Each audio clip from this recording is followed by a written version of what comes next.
Let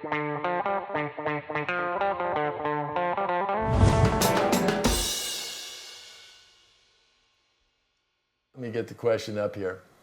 Has to do with the much vaunted 360 deals. Okay, here's the question. Hello, Mr. Rennie. I hate it when people call me Mr. Rennie.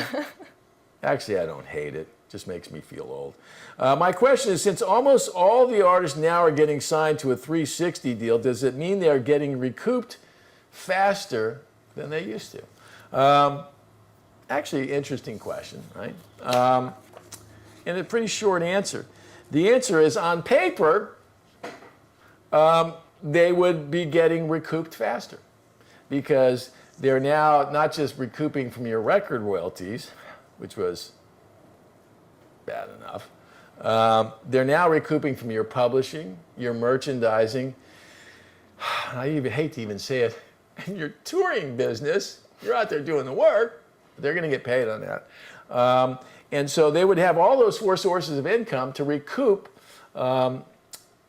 against. Here's the bad news, right? Unless you're selling lots of records, okay? Unless you're on the radio, unless you're on TV, you won't be selling many t-shirts, you won't be selling many tickets, and if you're not selling a lot of records, you're not going to be recouping a lot of money from publishing royalties, right?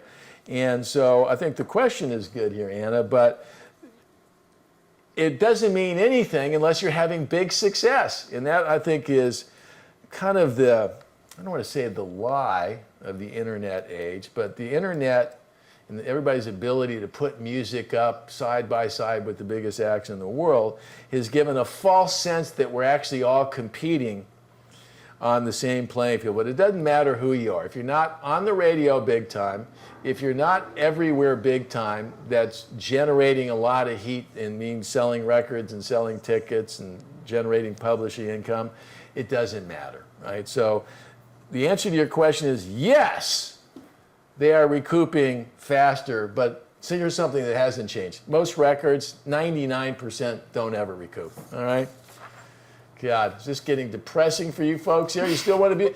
Corin Campbell says, what if your band already generates a good deal of merch revenue, YouTube, and revenue on their own? Does that help as negotiating power in 360 deals? You bet it does, Corinne, right? Because if you've managed to succeed against all the odds, right? And that's what I'm talking about. I'm talking about the odds of these things happening, folks, right?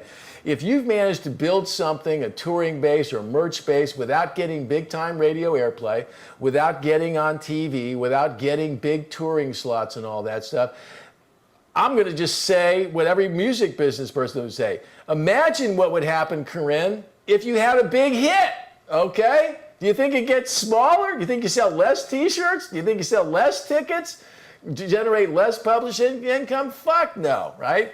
So if you got somewhere with no big airplay, just imagine how you do if you got some real airplay. In your world, I'm sure, you know, Corinne, hopefully you never had to march into battle, but I know if you did, you'd sure like to know that those jets were flying and they were giving hell the other side before they asked you to walk across that field. So anyway, that's enough on the 360 deals.